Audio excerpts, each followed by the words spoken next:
In campaign 2016, the Justice Department's investigation into Hillary Clinton's emails could soon be over. The presumptive Democratic nominee met with FBI officials on Saturday at their headquarters in Washington. But while the Clinton camp tries to move forward, others are taking aim. CBS 4's Henna Daniels reports from New York. Maribel, preparations underway in New York City for the country's biggest 4th of July fireworks show. Macy's 40th anniversary of the show features special smartphone technology. Get this, spectators will be able to sync up their phones with the fireworks display. Linked smartphones will light up with different colors throughout the show. Thanks, Lisette. Now for the rest of the morning headlines. Police in New York City believe a homemade firework likely caused a blast in Central Park that seriously injured a University of Miami student. Investigators say 18-year-old Connor Golden was walking in the park with two friends when he stepped on a rock and covering the explosive. Golden underwent surgery to his left foot, and he's now in stable condition. Investigators say there is no evidence the blast was related to terrorism. This morning, police in Coral Gables are on the hunt for a man they say posed as an officer and attacked a woman.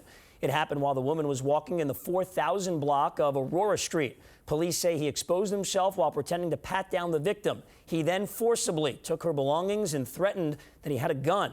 Anyone with information is asked to call police.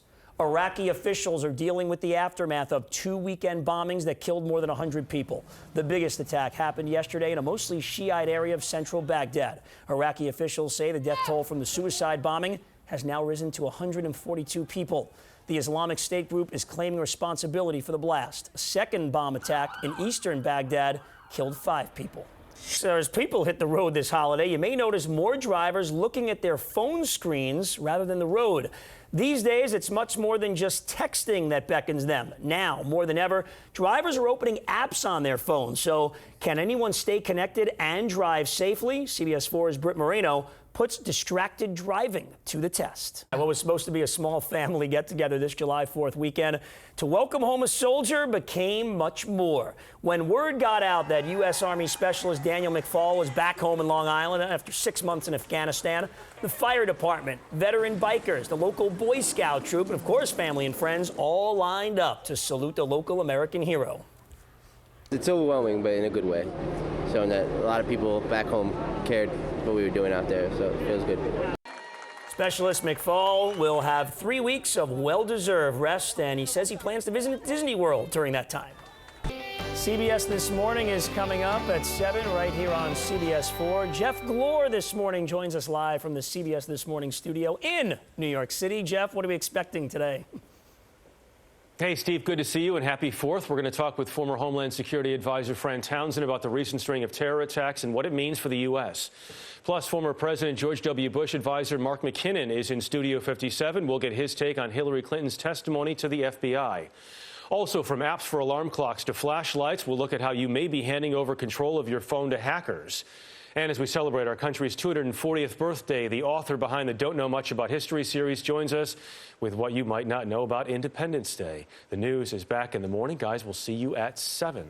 That we will. Thanks, Jeff. And remember, CBS This Morning kicks off at 7 a.m. right here on CBS 4. In honor of Independence Day, we have 4 fourth facts you probably didn't know about. Here's CBS 4's Lauren Pastrana with what you may have missed from your history lessons.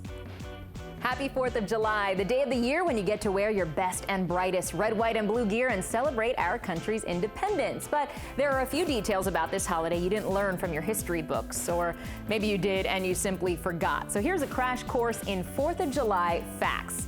First, the colonies officially declared independence on July 2nd, 1776, not the 4th. The Second Continental Congress approved the motion for independence on the 2nd, and Congress approved the declaration on the 4th, but few, if any, of the declaration signatories actually signed the document on that day. Next, 3 U.S. presidents have died on Independence Day. For Thomas Jefferson, John Adams, and James Monroe, July 4th also marks the anniversary of their deaths. Now to the flags and fireworks. Even though this is the quintessential American holiday, your fireworks and American flag were probably made in China. According to the U.S. Census Bureau, Americans imported $3.5 million worth of American flags and $247.1 million worth of fireworks from China in 2014. And finally, the food. Americans eat more than 150 million hot dogs a year every July 4th. In fact, July is considered National Hot Dog Month.